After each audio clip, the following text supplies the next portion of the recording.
Hey, good morning. It's Sunday morning. Actually, I've got the next Mass. But I thought I'd prepare a couple of Sunday thoughts about today's readings. Actually, I'm just focused on just one line in the second reading. That second reading where Paul starts out, I should like you to be free of anxieties.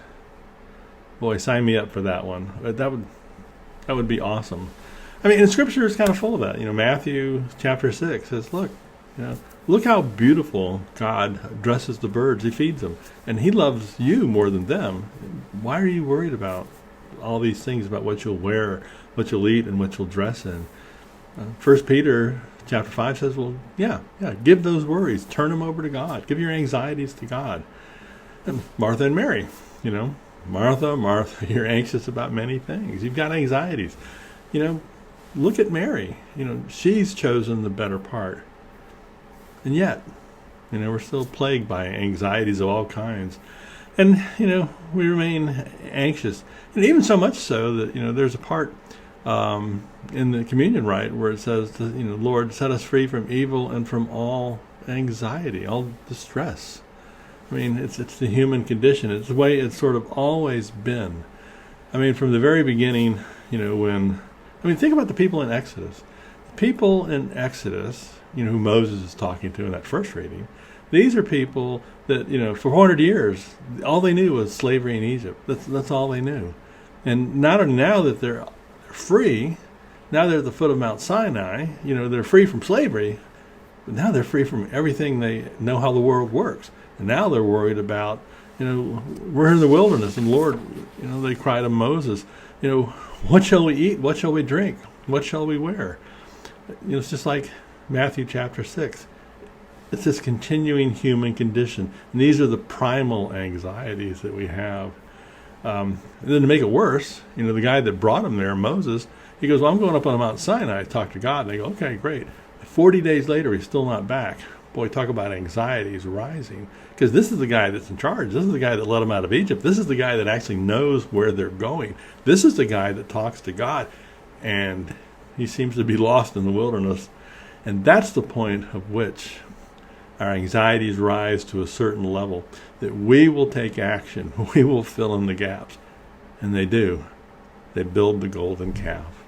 That first kind of self-help program, that first sort of made-up religion to sort of soothe our anxieties. And the calf is well chosen. The calf is a sign of fertility, abundance, energy, and strength. And coat that thing in gold, and now you've got the classic idols: success, power, and money. The idols that draw our energy. And it's the way it's been. It's the human condition.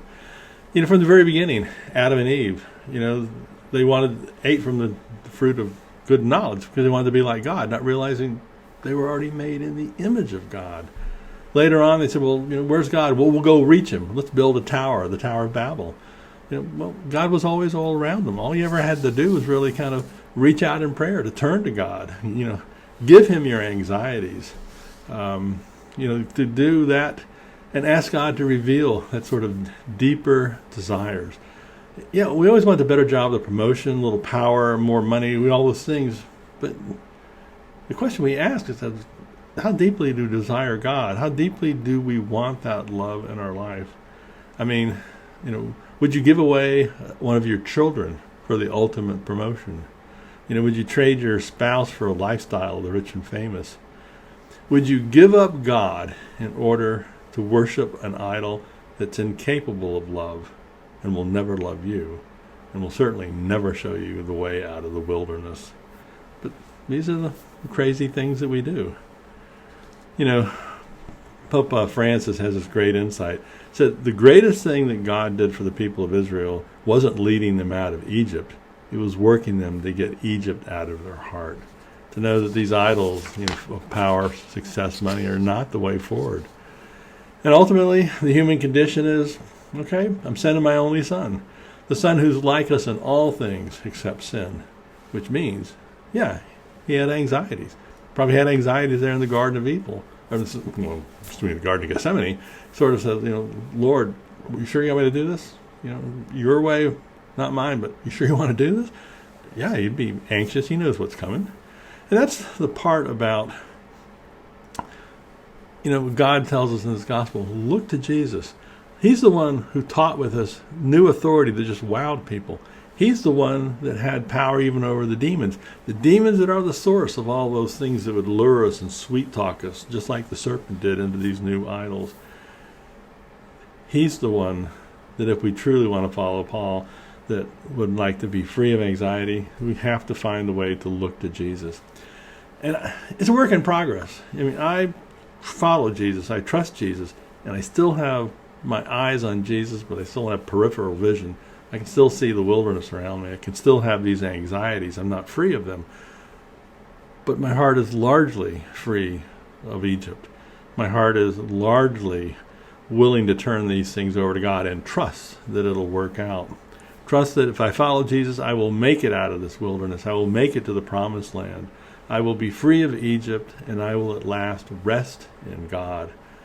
And I imagine I'll kind of look over my shoulder at the pearly gates and look back at all of this and wonder, what was all the worry about? Jesus was always going to pull us through. Put your eyes on Jesus and trust in Him. Turn over your anxieties as best you can and be a person that fully rests in the love of Christ. Amen.